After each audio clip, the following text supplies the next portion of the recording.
Graça e paz, meus irmãos, sejam bem-vindos. Entramos então no livro de Números, quarto livro das Escrituras. Bem, o nome do livro em hebraico é Bemidbar, que significa no deserto. Esse nome ele reflete bem ao conteúdo do livro, pois descreve ali a longa jornada do povo de Israel pelo deserto rumo à terra prometida. Então, por que será que ele recebe esse nome Números em português? Ele vem, da tradução da Septuaginta, onde os rabinos eles traduziram para o grego, que é aritmoi. Então, posteriormente, no latim veio numeri, de numeral, de número, e aí o motivo da escolha está no censo. Então, vamos ver que houve um censo, logo no início do livro vamos ver a contagem ali das tribos de Israel. Então vamos ver já, vários números, uma sequência aqui, do censo. Ok? Então o motivo da escolha por esse nome é que no início do livro encontramos esse censo detalhado do povo de Israel. E já em hebraico, aqui no primeiro verso, vamos ver essa palavrinha aqui, ó, Bemidbar, que significa no deserto. Ok, meus irmãos? Vou dar aqui uns detalhes importantes para os irmãos entenderem. Embora seja o quarto livro da Bíblia, o livro de Números ele continua a narrativa exatamente onde o livro de Êxodo parou, com a glória do Senhor pairando sobre o tabernáculo, enquanto os israelitas estavam acampando no Sinai. É importante também considerar o seguinte: o livro de Levítico, o terceiro livro, que antecede o livro de Números, é um livro que é considerado atemporal. Ou seja, o tempo ali ele não passa, de não ver o tempo correndo. E é um livro ali muito focado nas leis, no serviço sacerdotal. Já o livro de Números, ele vai trazer eventos históricos, vamos ver movimentações do povo, da onde o povo estava, para onde ele vai. E com isso nós vamos ver que o tempo já começa a de fato correr. No entanto, tem uma narrativa também um pouco diferenciada. Vamos ver que em alguns momentos a narrativa não é sequencial. Então, não segue ali uma ordem cronológica estrita. Ok? Então, se formos pegar, por exemplo, aqui em Números, no capítulo 9, vamos ver aqui no verso de 1 a 5, falando aqui sobre um período, ok? Que está acontecendo aqui no momento aqui da segunda Páscoa, que acontecia no segundo mês. E vamos ver que esse período aqui, ele acontece num período anterior ao capítulo 1. Ok? Então, se formos dar uma lida aqui, provavelmente você, quando leu, você reparou. Aqui, por exemplo, fala no dia em que o tabernáculo foi levantado. Aí já é uma narrativa falando no dia que ele foi levantado. Vou colocar aqui capítulo 1. Ó, no segundo ano, tal, fazer uma contagem. Então a gente vê que a narrativa, de fato, ela é diferenciada. E o tabernáculo foi levantado ali em Êxodo, certo? Então vamos ver esses pontos aqui.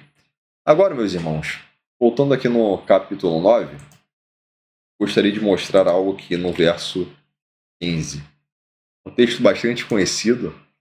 Vamos ver aqui no capítulo 9, verso 15, falando sobre que a nuvem cobriu o tabernáculo. Muito interessante, né?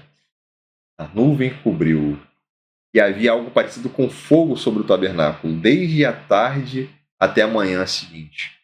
É interessante essa manifestação divina como uma coluna de fogo. E durante o livro de Êxodo também vimos uma coluna de nuvem de dia, uma coluna de fogo à noite. E essa manifestação divina acontecia ali como se fosse um GPS celestial, indicando quando eles deviam partir, quando deviam acampar, para qual direção caminhar. Então, era uma espécie de GPS que indicava o momento de parar, o momento de levantar e qual direção pegar. Okay? E é interessante que com isso nós vamos ver que Deus queria ensinar ao povo de Israel a terem total dependência dele. Eles deveriam entender que eles dependeriam da direção de Deus. Isso nos ensina uma lição fundamental. Nós não devemos mover sem a direção divina. Todos os nossos passos devem ser guiados pelo Senhor.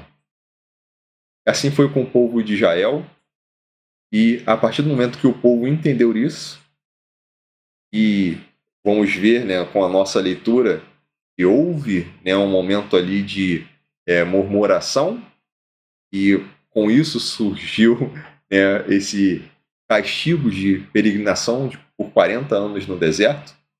Eu não estarei trazendo esse tema aqui porque é um tema, né, um pouquinho longo, mas aqui em Números, no capítulo 13, nós lemos que foram enviados espias para Canaã, e vamos ver que 10 retornaram ali com um relato negativo. Com isso, o povo recebeu a punição de peregrinar ali por 40 anos. Nesse texto aqui tem muita coisa a ser estudado, então, caso os irmãos tenham alguma dúvida aqui, os irmãos podem falar. Mas já deixo aqui já uma pista para quem não tem um conhecimento muito bom sobre esse episódio aqui. Algumas traduções não deixam, na verdade, quase que a maior parte das traduções não deixam aqui muito claro sobre quem deu a ideia ou da onde partiu a ordem de espiar a terra.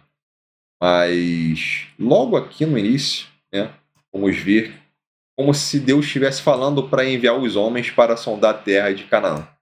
Será que essa ideia então partiu de Deus? Será que é isso que diz aqui o texto? Quando formos ler Deuteronômio capítulo 1, vai ficar mais claro quem deu a ideia e o que Deus, como Deus agiu nisso aqui, ok? Então, quando vocês forem ler aqui o capítulo 1 de Deuteronômio, isso tudo aqui vai ficar bem claro. Ok, meus irmãos? Então, quando for chegar aqui em Deuteronômio 1, vocês verão. Mas já vou dar uma pista aqui, em Números, no capítulo 13, só para vocês não ficarem ansiosos aí. Nós temos aqui uma palavra hebraica, tem aqui no verso 2, Shelach Lecha. Só que Shelach Lecha, em hebraico, né, uma tradução, ficaria meio engraçado em português. E por esse motivo, os tradutores tiraram a palavra Lecha do texto em português, porque seria envia para você. Como assim envia para você? Envia para você homens para sondar a terra? Enviar para mim? Mas é para enviar para Canaã, não é para mim. Então, os tradutores, na hora ali, acabaram comendo ali a palavra lechá, que seria para você. Só que esse para não necessariamente é para. Pode ser por. E qual é a interpretação desse lechá nesse texto, nesse contexto? Seria envie por você.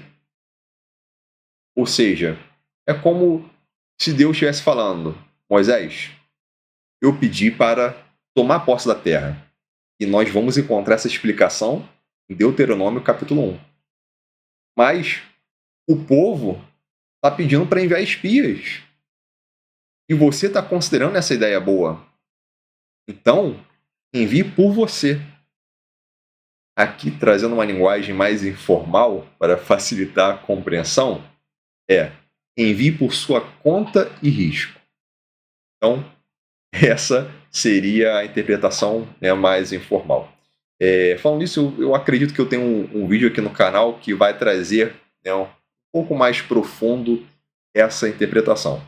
Então, acabando esse vídeo, caso você queira assistir, estarei colocando aqui na descrição desse vídeo um vídeo completo explicando aqui sobre essa parte dos 12 espias. Acabei de ter aqui essa ideia.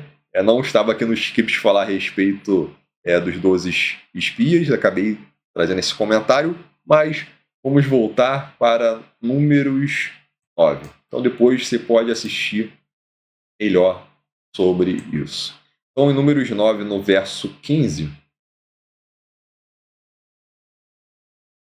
conforme falamos aqui, Deus ele agia direcionando o povo.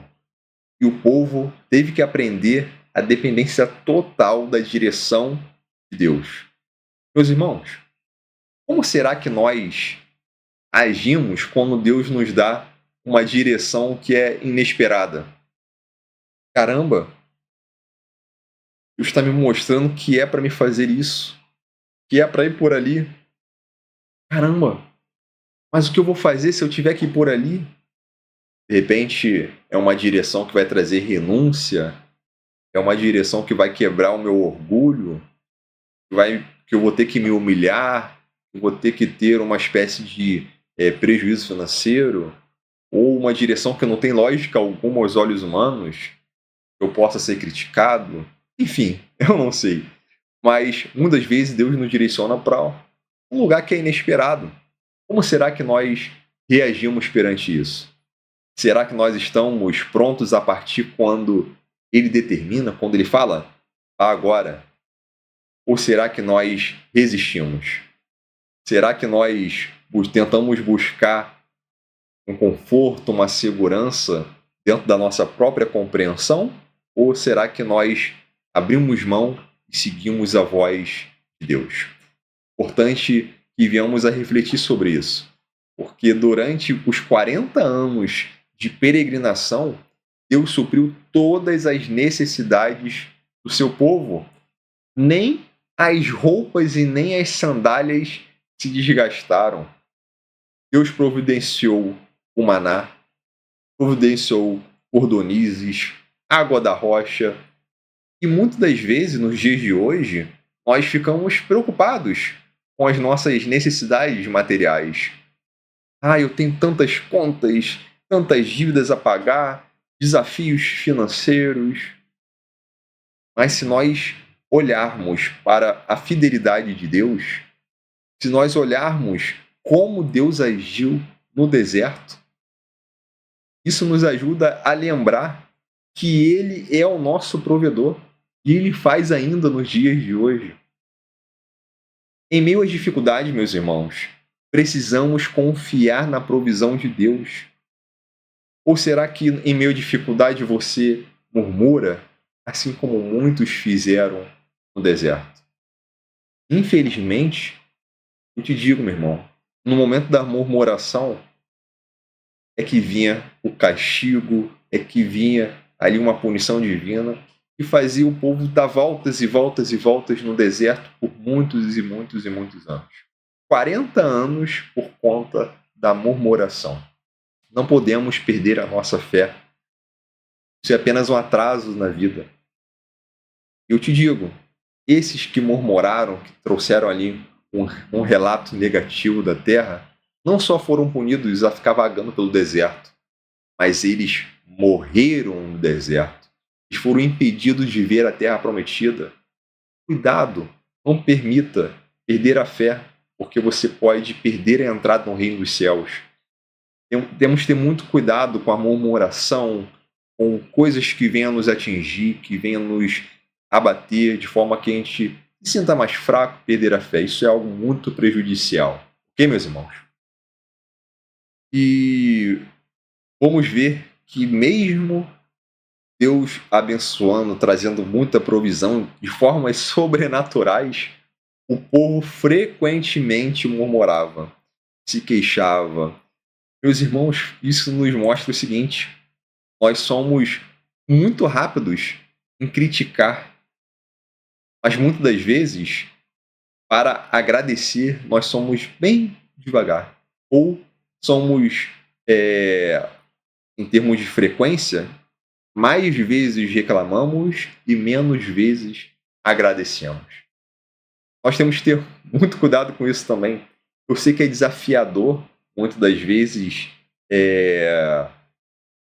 reconhecer uma bênção mesmo no meio do deserto. Caramba, não estou vendo nada aqui onde tem a fonte de água, onde tem algo para comer. De repente está no momento da sua vida de desafios.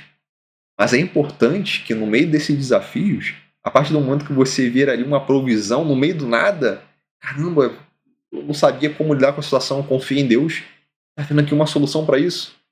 Se veio uma solução para algo, confie que vai vir solução para os demais desafios que surgirem. Era para o povo ter reconhecido, o mar se abriu, tiveram inúmeras pragas. Poxa, se eu vi o mar se abrindo, se eu vi como Deus nos resgatou com mão forte do Egito, se eu estou vendo água sair da rocha, caramba, é claro que Ele me dará também o que comer. Devemos refletir sobre isso. Deus nos ama e certamente Ele nos dará a provisão para cada coisa que viermos a enfrentar. São muitos desafios na vida, mas certamente, se nós aprendermos essa lição e demonstrarmos a Ele gratidão a todo momento, passaremos melhor por esse momento de deserto. Com cabeça erguida, cheio de fé, seremos abençoados e chegaremos do outro lado. Chegaremos na terra prometida e daremos o reino dos céus. Amém, meus irmãos? Nós hoje vivemos em um momento ali de muito conforto, né? E posso dizer assim. Por quê? Nós temos casas, nós temos eletricidade, temos água encanada, temos comida farta. Mas estamos passando por um momento de aperto. O governo atual prometeu que comeríamos picanha, mas dificilmente estamos comendo ovo com muito esforço. Mas, meus irmãos, ainda assim, olha só a facilidade que nós temos hoje. Os antigos, para obterem o seu alimento, tinham que plantar para colher. Se eles não plantassem, não iriam colher. Hoje, facilmente, vamos no mercado, compramos. Se hoje está difícil, de repente, comprar, nós temos que ter certeza que o amanhã será melhor. Agora, veja só. Olha só que interessante. Hoje, eu estou aqui, na minha frente. Hoje está um calor bem forte aqui. E graças a Deus, porque hoje está sol também. Temos que aprender a agradecer no momento de sol e no momento de chuva. Mas olha só que interessante. Eu estou num momento aqui em que eu tenho um ventilador aqui na minha frente, a um pouco mais de 1 metro de distância. E tá trazendo um ventinho gostoso. Agora imagina esse calor de hoje andando no deserto. Caramba! Sem um ventinho, imagina. Agora, Deus é tão bom que até para o povo que estava no deserto, Ele mandou ali uma coluna de nuvem, uma coluna de fogo. A coluna de nuvem trazia uma brasa ali, uma brisa ali. Que ventinho gostoso. E já aquela brasa ali da coluna de fogo trazia ali um calor para o frio noturno. Olha só como Deus é incrível. Isso porque Ele nos ama. E se Ele fez assim para aquele povo no deserto, imagina só o que Ele não faz para cada um de nós hoje. Precisamos aprender a agradecer a Deus por todas as bênçãos. Em todas as estações, no momento de sol, no momento de chuva, quando está tudo nublado. Infelizmente, muitas vezes reclamamos. Tá sol. Tá chuva. Aí quando tá nublado, podia fazer um solzinho. A todo momento, muitas vezes reclamamos. Temos que aprender a agradecer a todo tempo. Senhor, obrigado pelo sol. Senhor, obrigado porque hoje o tempo está nublado. Senhor, obrigado pela chuva. Precisamos aprender a agradecer. Sermos pessoas gratas. Porque quando nós praticamos a murmuração, ainda que não conscientemente, isso nos torna murmuradores. E essa prática, ela contamina. Se você observar, quando a pessoa exerce a prática de reclamar é uma pessoa que reclama de tudo na vida. Todo momento é ó vida, ó céus, e reclamando, e reclamando, e reclamando, nada para ela tá bom. Agora, se você aprender a agradecer por tudo, meus irmãos, não haverá nada que te abata. Porque qualquer coisa que acontecer ao seu redor, você vai procurar algum detalhezinho em que Deus está agindo e você vai agradecer por aquele detalhe. Amém, meus irmãos? Então, a gratidão, ela transforma o nosso coração e ela fortalece a nossa fé. E venhamos a ser mais gratos por tudo que Deus faz com cada um de nós. Amém, meus irmãos? E falando sobre o tabernáculo, o tabernáculo era o centro ali da adoração a Deus no meio do deserto. E no meio ali do acampamento vamos ver o tabernáculo. E o tabernáculo ele apontava para algo maior. Lá em Hebreus, no capítulo 8, no versos 1 e 2, nos ensina lá que Jesus ele é o sumo sacerdote e que o tabernáculo terreno era apenas uma sombra do verdadeiro tabernáculo celestial. Eu vou colocar aqui em tela. Depois você pode também estar fazendo as suas anotações. Hebreus capítulo 8, versos 1 e 2, ok? Então, estarei na tela. E é muito importante que a gente tenha essa compreensão. Tudo que acontece em nossa vida e tudo que já aconteceu no passado, todos os relatos bíblicos, tudo que Deus pediu para fazer, levante o tabernáculo e seja assim, assim, assim, assado. Tudo isso tem um motivo. Meus irmãos, caramba, quando eu olho toda a questão do plano de Deus, é tão perfeito, e Deus é tão detalhoso em tudo que Ele faz.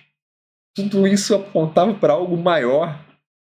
É muito interessante como o nosso Deus é perfeito e pleno em perfeição. Caramba, gente. Lá em João, no capítulo 1, verso 14, texto bastante conhecido, diz o seguinte: E o Verbo se fez carne e habitou entre nós, pleno de graça e de verdade, e vimos a sua glória como a glória do unigênito do Pai. É interessante que a palavra grega aqui é skenoo, que significa armar tenda, tabernacular. Jesus, ele é a manifestação da presença de Deus entre o seu povo. O próprio Deus em carne. Hoje, meus irmãos, o tabernáculo de Deus não está mais em uma estrutura física, mas ele faz a sua morada no nosso meio, por meio do seu Santo Espírito que habita em nós. Meus irmãos, será que vocês conseguem compreender isso? A presença do Senhor estar aqui.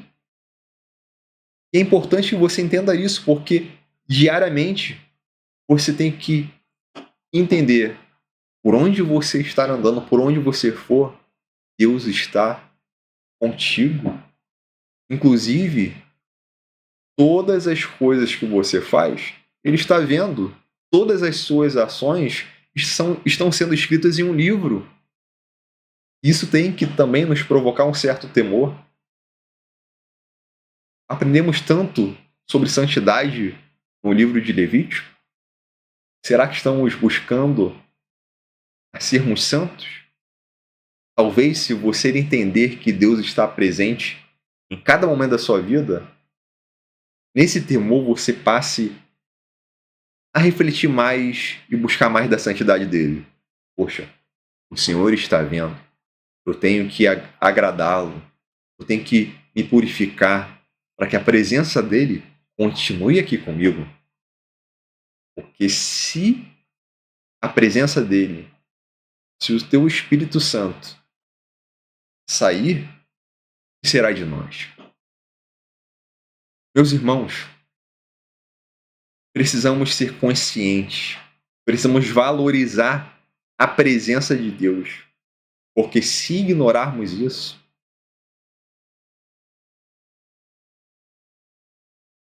vai ser muito difícil, meus irmãos, muito difícil. Assim como Deus, ele foi refúgio para Israel no deserto, ele também é o nosso refúgio hoje. E vamos ver, né, em Hebreus isso, meus irmãos. O autor de Hebreus, ele nos lembra que tudo no Antigo Testamento apontava para Jesus. Em meio às incertezas da vida, temos um Deus que caminha conosco. A nuvem e o fogo simbolizam a sua presença. E hoje, essa presença se manifesta através do Espírito Santo, que nos guia e que conforta cada um de nós. Meus irmãos, nós somos filhos. Olha que lindo! Ele é nosso Pai. Lá em João capítulo 1, no verso 12, olha só, verso 12. Mas a todos que o receberam, aos que creem no seu nome, deu-lhes a prerrogativa de se tornarem filhos de Deus.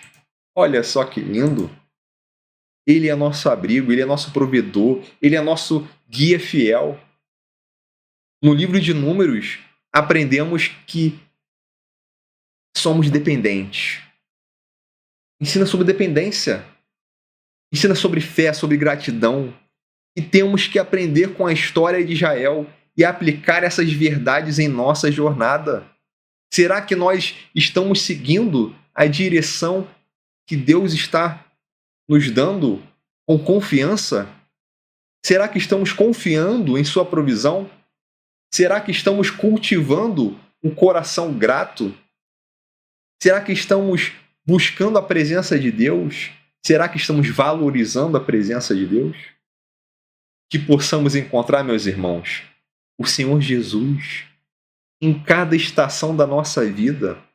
Ele que é o nosso refúgio, que é a nossa fortaleza, que é o nosso socorro. Ele está bem presente aqui a cada momento das nossas vidas. Que Deus te abençoe grandemente. Até a próxima semana.